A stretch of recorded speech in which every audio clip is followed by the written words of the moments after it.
How to navigate the modern food environment. It's a tough thing to do. Most of our problems are because of this modern food environment. So the thing is, in the past, people ate what they were given, right? We lived in all different climates all over the world, and we had foods that were natural. We got them from the ground, we hunted animals, we got plants from the ground, and this is what we had. And everything worked, right? We had different geographies. Some people were up in the north eating tons of animals and there were no plants around. Some people were at the equator and they had ample plant foods, but they didn't have a lot of fat, and they did okay with the carbohydrates, okay? It worked for all of time. And then now we have whatever we desire, right? So we can get anything we want at any time. Every corner there's a convenience store, there's a fast food place.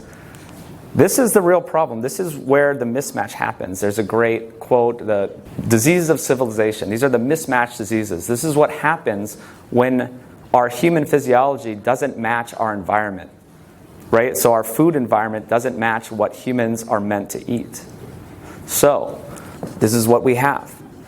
It's delicious. That's the problem, right? It's like, who wouldn't want to eat this? But you don't feel good after. There's consequences. So we can look throughout history and we see different examples of people who have gone beyond getting what they have available to them, and they can eat whatever they desire, right? So Henry VIII famously was a pretty big fella, right? He had whatever he wanted. There was flours and sugars, and he was the king. He got alcohol and pastries, and so everyone around him was struggling to get food because they had what was available to them, right? They had to make do with what they had. He had whatever he wanted at all times, and he gained weight. So throughout history, we see that, this was a long time ago, but still, if you have whatever you want, that's the problem. So then we have the Maasai. So this is a tribe that lives how they used to live, and they have what's available to them. So they're actually eating a high meat, high fat diet. But they're very lean. They are famous for how amazing shape they're in, great teeth, just great health, no heart disease, none of these chronic diseases. So they are living with what they had. Then there's some more modern people that live with what they have. And they mimic, even though they're in a modern age, they mimic how their ancestors ate. So this would be an example of an Okinawan. So they live long. We know that they have a lot of centenarians. And they're eating what they had available to them. They have sweet potatoes, they have fish, they have pork, they have vegetables. So maybe it is high carb, but it's what was available to them, and it works. They eat seasonally, they eat locally. So then we have another example of someone who goes away from their native foods that their ancestors ate. And this is an example of what happens in modern society. This happens so many times where if you have whatever you want, it doesn't work. So this is all possible because of modern transportation and commerce, and this is great. And we can get anything we want, and it's delicious, and I can get Twinkies, and you can travel to Africa and get Coca-Cola and Twix bars. But that's not what humans need. Throughout history, we followed the seasons. Okay, so in the winter time, there was more fat. We relied on animals. We had protein and we had fat. And for much of the year, maybe that was so. And then when we had the summer and the fall, when we needed to fatten up again for the winter, we had berries. And there was leaner animals maybe, but there was more carbohydrates. An example of this would be squirrels. Or they eat for winter. They eat these high carb, high fat acorns, and they eat a lot of them. Or bears, they eat a lot of fish and blueberries. There's all these blueberries, so they're getting all the fat from the fish, but they're also getting all the carbs from tons and tons of berries. So they're eating high carb and high fat together. They're fattening up for winter. The problem is, with today's modern food environment, we're fattening up for winter year round. That's all we're doing. It's a continuous getting ready for winter. And it's possible because of this, right? So this is what we're up against, right? Like I said, the processed foods everywhere. Unfortunately, we can't live without restrictions, right? So this is what we're talking about. We were restricted by nature in the past, by the season, by what was available to us. And still, the people who are healthy now do that. You can look at European cultures that live farm to table. They're growing. They're getting food from their farmers market. They're sharing food with neighbors, and they're eating different things for the different seasons, and they're doing great, right? They're in shape. They're not getting tons of disease. So that's technically a restriction, right? They're eating how their culture always ate. And I heard this recently, it was really interesting, is that Americans, we're such a new culture, we kind of don't have these cultural practices around food, right? So all these other, like in Italy, they're doing all things like our ancestors did, it passed it down over the generations. Now we have these, in modern America, what is our cultural? Just fast food, like McDonald's? Like that's our culture. So we don't do things like our ancestors. So we need to create restrictions, right? So that's what we're doing here. So all diets that are good have some sort of restriction. So a vegetarian diet restricts animal foods and fat, right? So some people lose weight. Yeah, you can do great on a vegetarian diet if you do it right. But you have a restriction, right? You're kind of mimicking the time when you couldn't get animals or fat and you had to rely on tons of plants. Okay, great. Then there's conventional diets. See, these don't really work very well, but their restriction is trying to restrict calories and portions. So I think this is a terrible way to go about a diet, just count calories, eating the same foods, just less of them, right? But that's the restriction. Low-carb diets restrict carbs and sugar. This is the sweet spot here, as we all know. These are the things that aren't essential, and they're harming you. So it's pretty obvious which one we should restrict, right? So there's only really 3 ways to lose weight. You can avoid fat, you can avoid food, or avoid carbs. So again, most people try to avoid food, and it's insane. You're not going to do that for more than a couple weeks, maybe a couple months, right? What is it? 97% of diets fail. This is not a good strategy. You'll always be hungry. You're always white-knuckling this. Like, how am I going to, get to the next day, get to the next meal? You can still be doing unknown damage, right? If you're eating these inflammatory foods, inflammatory seed oils, and all this type of stuff, so you may think you're thin, but you're actually doing damage. And likely it doesn't work in the long term. Avoid fat. We already kind of know that there's many downsides to that. Fat is a vital nutrient. Cholesterol is a vital nutrient. It's really weird to me that people try to avoid this in a vegetarian diet. I guess, it's a product of the last 70 years of bad science. But this is the thing we don't want to avoid, right? This is the thing that we should be embracing. So I gave that a C. I guess I gave this a C+. So then avoiding carbs, really, there shouldn't be any. Yes, some people have thyroid problems. They're maybe not doing it correctly. So yes, we can work with your doctor to figure that out. But otherwise, there shouldn't really be any problems. And I'm not saying avoid all carbs all the time. There's a time and place for them if you're in it. We won't get into that. So what's really important to me is satiety.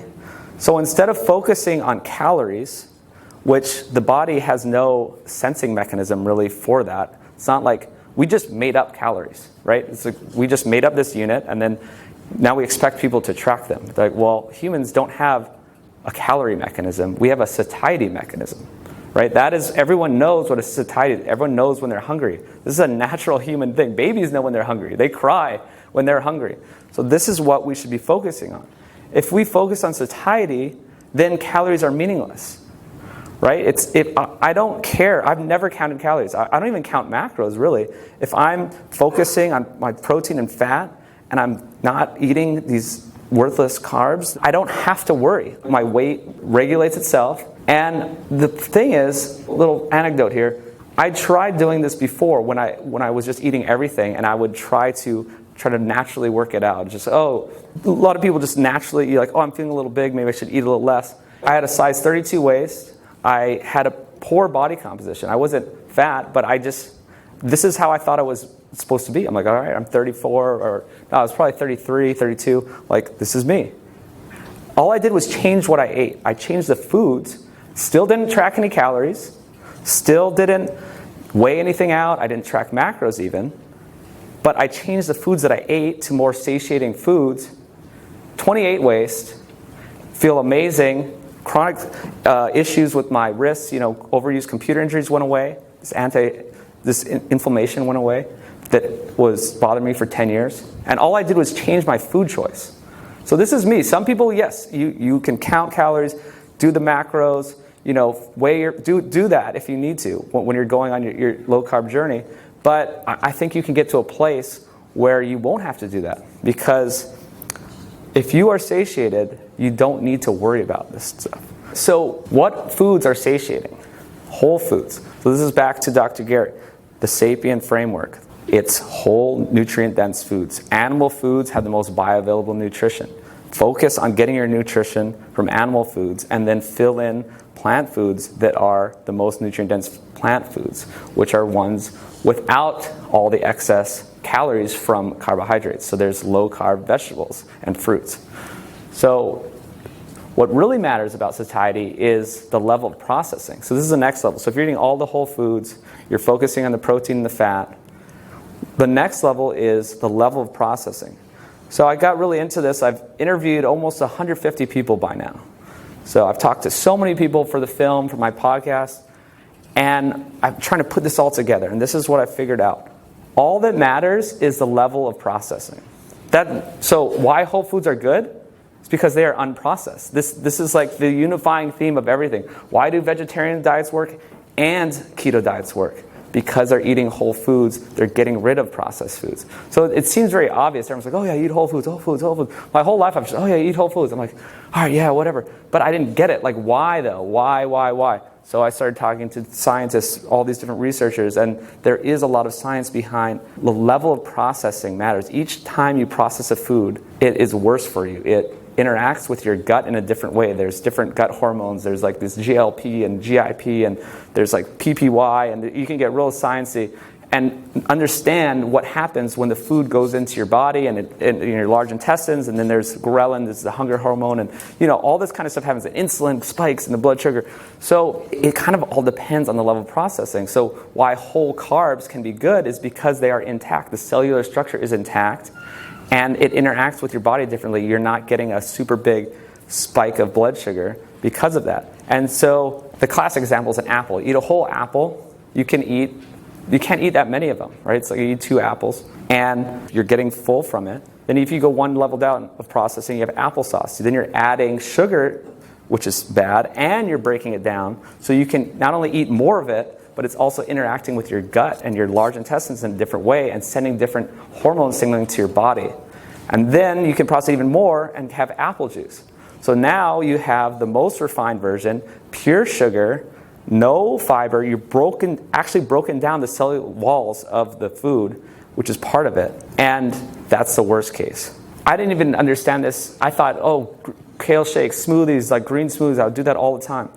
It's actually not that great, because you are grinding down that, you're breaking the cell wall. And so even if it is a low sugar thing, it still interacts with your body in a different way. So just remember that the level of processing really matters. Just eat the whole version of the food. Eat foods that look like the foods that they are. And another thing that's really important is to eat densely, move intensely. So this is kind of my little catchphrase. We say eat less, move more. Okay? That doesn't mean anything. That's like telling someone, why is Bill Gates rich? He made more money than he spent. It's like, how do you get rich? Just don't spend as much money as you make. Well, that doesn't help me. Why are people saying eat less, move more? That doesn't help anybody, right? So you need to give them a prescription. And my prescription is eat densely, move intensely. So nutrient-dense foods keep you full. They nourish your body. They give you the right building blocks. And intense movement is the other piece of the puzzle, right? So I was one of these guys on a treadmill doing 45-minute stuff, hating my life, doing that all the time. My body composition was terrible. You should have seen me. That's when I had the 32-inch waist pants. All I did, I spend less time in the gym. I'm in the gym for 15 minutes. 15 minutes 4 times a week, and I completely changed my body composition just by eating nutrient-dense foods and changing the way I work out to actually 1/3 less time. I'm only doing it for 15 minutes because I'm doing pull-ups, I'm doing push-ups, I'm doing squats. So the one caveat here is walking, zone 2 cardio. That's great too. Jog if you want. I'm not saying it's bad, but just I don't think it's helping many people to do this long, slow stuff. But zone 2 cardio, walking is great. Walk every day if you can. And one thing I forgot was the level of satiety of a food to the calories. So we go back to that apple juice example. So the apple juice, people know intuitively, if you drink a cup of apple juice, you're not full, right? It's not like, oh man, I'm full for 8 hours. I had some apple juice. Right? But you had all the calories. So if you had a big thing of apple juice and it was like 300 calories, not that I want to talk about calories, but say it's like 300 calories. So the amount of calories is up here, the satiety is here. That's not good. So what's the best example? Maybe a steak or like some oysters or some fish, like these nutrient-dense foods, whole foods. The calories are up here, the satiety is up here. The satiety matches the calories. So all that matters is if you eat foods where the satiety matches the calories, then you're full for the correct amount of time, and then by the time you eat again, your body's ready for more food. But if you're drinking sodas, you get all the calories, you get none of the satiety. So now if you have, say, an 800 calorie meal, and 300 calories of that is soda, well, now you're going to be full, not as long, right? You're going to be hungry sooner because you didn't get that satiety level from the correct foods you should be eating. So, and then what's in the middle is the processed foods. So the whole foods, calories match satiety. Liquid calories doesn't match at all. And then in the middle is all the processed foods. It's like pasta, like all these fast foods, like they're all, you're going to get hungry too soon. There's a classic, you eat Chinese food and you're hungry 2 hours later. Well, what it is, it's just a bunch of processed food and fat, high carb. So this is some more on nutrient density. So I mentioned how the nutrient density of animal foods is superior in bioavailability. So this is sardines. Basically wins at everything. And I did, cherry pick the ones that isn't every single one. So, vitamin C would be more in plant foods. But I have this graphic, just trying to say, this is where the nutrition is. I'm not saying you can't eat vegetables and that they're bad. Some people, maybe they are bad. There's this whole carnivore community. I mean, Sean Baker's coming soon, right? But just know that you're getting your good nutrition from the animal foods. This is kind of a cherry picking, but it's actually very consistent. Where liver would be the most nutrient dense food, and all those would be off the charts. So it's really surprising, though, when you actually look at the nutrient density of plant foods. People think, oh my God, the orange and the banana and these fruits, they're magic. They're so healthy.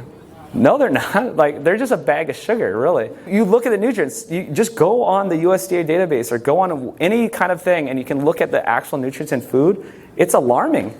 You're not getting much from this orange or this banana, the peas, carrots. And even if you do get a decent amount, say there's like a high magnesium in a certain food or there's high iron in spinach supposedly. That iron is not bioavailable because there's oxalate in spinach. It is an anti-nutrient and blocks absorption of that iron. So just know this, that the nutrient-dense foods are the animal foods. So do the ratio, whatever you want, but that's where you're getting your good nutrition from. And then here's the exercise part again. So this guy's sprinting. Sprinting is huge. Tell your body to get stronger, to get faster. I also use a pregnant woman to illustrate that you can be of any weight, you don't have to be like some fit guy to do exercise, but you want to tell your muscles to get bigger, that this helps in so many ways, not only just for body composition, but you actually burn more calories. There's so many other health benefits. So I want to end with some more of these food lies. So this is the film. I don't want to go into all of these because people probably already know all this. And if you don't, you should find some resources. Go to sapien.org, go to foodlies.org. We'll talk about all this in the film. But these are things we've gotten wrong. So this is, again, what Dr. Gary was talking about. People are fighting against you. There's so much misinformation out there. There's so many people in the media and, with these different agendas of food companies trying to sell you their products, trying to misinform you. I'll just quickly hit some of these top things, the ancient myths. We did not die at 30. You know what I mean? Our ancestors didn't die at 30. This is brought down by the average of infant mortality. People died of different things. They died of accidents. We study some modern native living people, and if they have adequate access to, say, a clinic within a day's walk, once they live to over 50, they actually live to 70 and 80. So these people who are living in their native ways and eating a lot of animal foods and just exactly like how our ancestors do live to 70 and 80. And we do have skeletal remains too showing that these people can live to 70, 80, stuff like that. It's just our modern healthcare has allowed us to live a lot longer, but not in a healthy way. So everyone's like, oh, well, yeah, I don't want to live like my caveman ancestor and die at 30. That's not true. We actually had very high animal food diets, and all the native living people we study around the world rely on animal foods for most of their nutrition. And then, of course, the saturated fat myth. Again, big fat surprise. Nina Teicholz will go all into saturated fat cholesterol. We got her in the film. We got Eric Westman in the film. We have so many of these people you've heard of in this low-carb world are in the film. Basically, we have them all. We're trying to figure out how do we fit them all in, because there's so many great people talking about this stuff. Of course, red meat. I'll let Sean Baker talk about that. Everyone knows the problems with whole grains. And then the evil cows. This is the last thing, is that there's this whole environmental side. And that also is a big food lie. So just know, I'm not going to go into a lot of detail, and this is more about diet, but just know that you're not necessarily harming the environment eating this way. There's a much bigger story to why cows are vilified, and that there's a quote, and it's not the cow, it's the how. It's how we raise them. And that regenerative farming actually builds soil. It sequesters carbon into the soil. It helps the environment.